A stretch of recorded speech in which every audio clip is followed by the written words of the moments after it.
मैं शीतल भाई, जब जरा एक दो चीजें मैं इसलिए इन्होंने संजीव जी ने एक बात कही, लालू यादव की बात कही थी। लालू यादव को जब चारा घोटाले में सजा हुई तो उसमें सजा जगन्नाथ मिश्र जी को भी हुई थी, और ये उन्होंने विधानसभा के सत्र पे तेजस्वी बोले कि सिर्फ इस वजह से कि जगन्नाथ मिश्रा जी ब्राह्मण थे, ये बैकवर्ड थे, पूरा देश लालू को चारा चोर और चारा खा गए।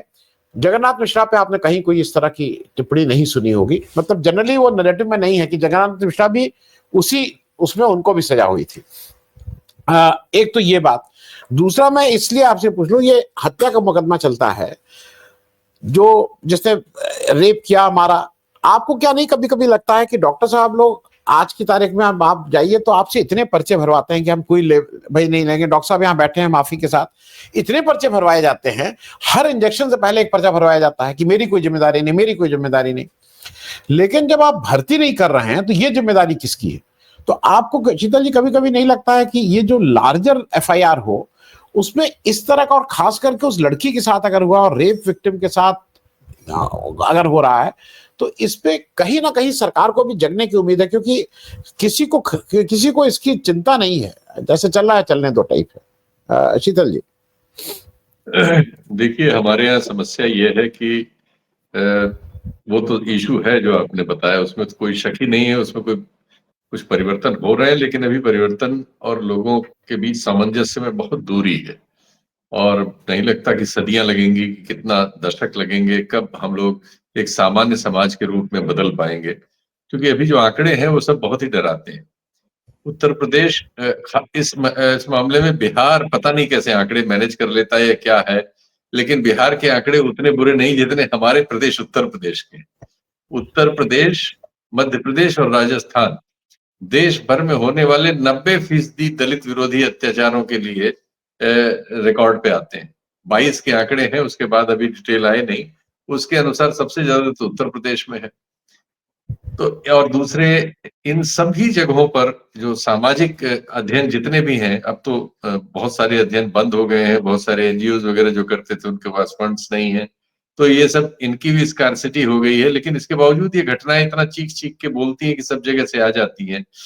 कि घोड़ी पे चढ़ने को लेके सवाल हो तो राजस्थान, उत्तर प्रदेश, मध्य प्रदेश में रोज इशू आता है। आपने रसड़ा का इशू बताया कि एक हॉल में शादी करने पर जो है जाके उसे रोकने की कोशिश है।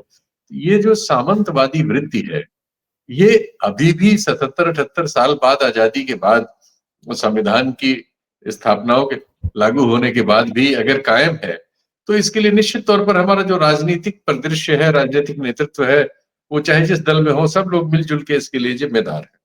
और सब लोगों ने एक ऐसी परिस्थिति पैदा की है जिसमें इस तरह की दुर्घटना होती है जैसी इस बच्ची के साथ हुई। और मतलब उसके डिटेल्स सुनना और उस पर बात करना बहुत ही तकलीफदेह है। कुछ आंकड़ों पर मैं आता हूं।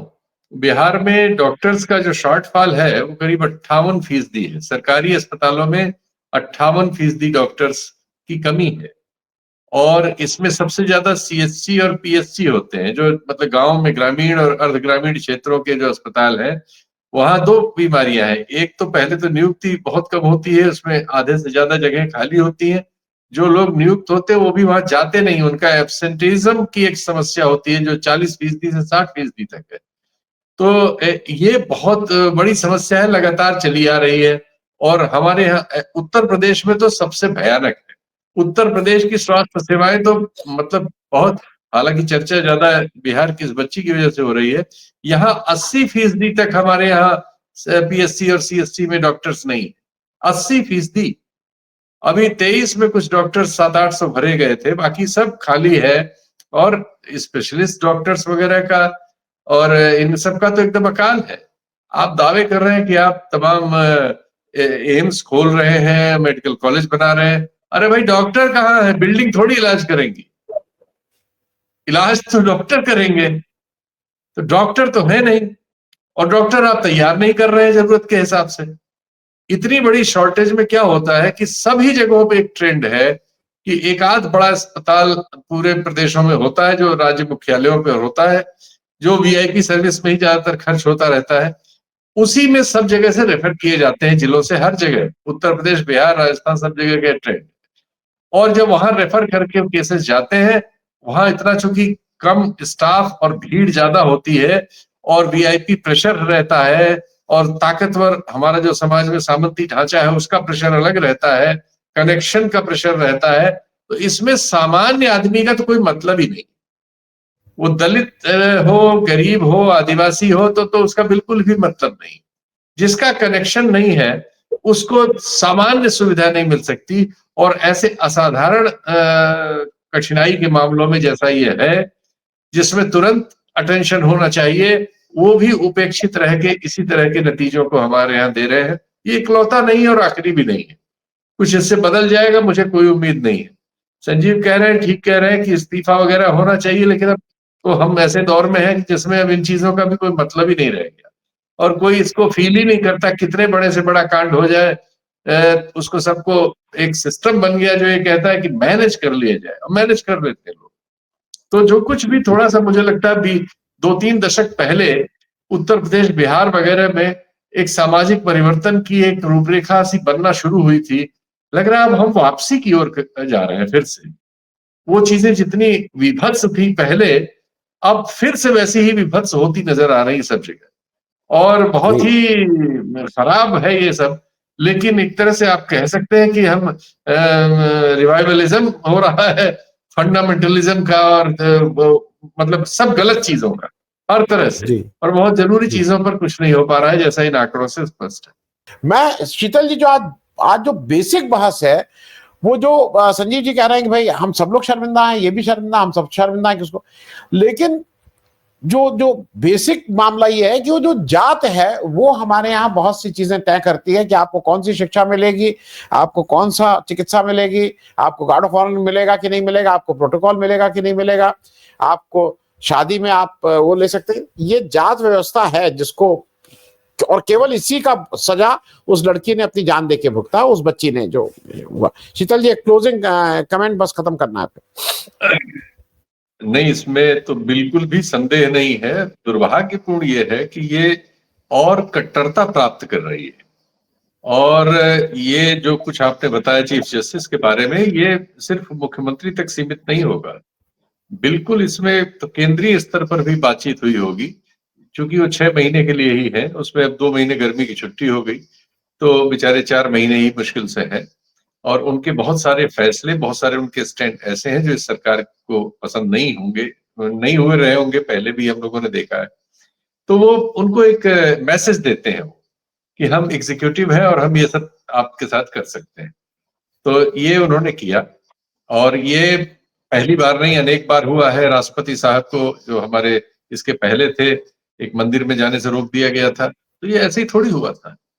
तो ये मतलब हमारे तो जीन्स में है, हजारों साल से हमने इसको बरता है, और हमने इस तरह की स्लेवरी का सिस्टम बना रखा है, और उसकी वजह से हम मनुष्य के एक हिस्से को जानवरों से ज्यादा उपेक्षा का शिकार बनाते हैं और उसको सही समझते हैं। सबसे बुरी बात यह है कि ऐसा करने को सही समझने की सोच हमारी जीवन में, हमें अपब्रिंगिंग से मिलती है, क्योंकि आप और मैं तो उस कास्ट से आ रहे हैं जिनको अपब्रिंगिंग में ये बेनिफिट मिले हैं, और ये हमने देखा है कि ये नफरत हमारे साथ साथ नेचुरल कोर्स में चलती, उनको ये फील भी नहीं होता कि वो क्या कर रहे हैं। जब तक शिक्षा आपको इस सब के बारे में सेंसिटिव न बनाए, सोहबत आपको इस सब के बारे में सेंसिटिव न बनाए, आप उनकी अपब्रिंगिंग में वो मॉडर्नाइजेशन न हो, तो आप बिल्कुल, आपको तो लगता है कि वो ठीक कर रहे हैं आप, कि अपने यहाँ काम करने वाले की मजदूरी मार ले रहे हैं, या उससे बेगारी करा ले रहे हैं, या उसको पीट दे रहे हैं, या उसके बच्चे बच्चियों या स्त्रियों के साथ जो कुछ ये शर्मनाक स्थिति है, ये सब कर रहे हैं। इस सब को माना जाता है कि आप जहां पैदा हुए हैं उस धर्म को निभा रहे हैं, ये धर्म माना जाता है।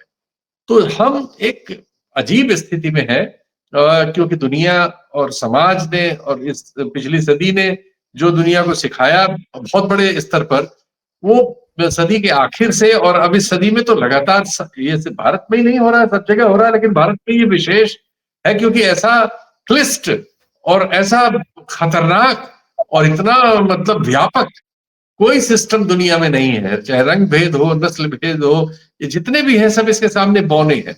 ये इतना उत्पीड़न का औजार है और इतना बुरा है, लेकिन अब ये है कि इसके लिए कॉन्शियस होना एक बहुत कठिन प्रक्रिया है। और पूरे जीवन में बहुत से मामलों में हम लोग इसके बावजूद कि ये समझते हैं कि हम कॉन्शियस हैं, लेकिन फिर भी हम चूंकि अपब्रिंगिंग में लेके उसको आए हैं, तो हमसे वो गलतियां होती हैं, भाषा के स्तर पर होती है, व्यवहार के स्तर पर होती है, और इसमें तो पता नहीं कितना वक्त लगेगा। बहुत ही बुरा हमारा ये सेटअप है और दुर्भाग्य है कि इस समय ये और स्ट्रांग हो रहा है।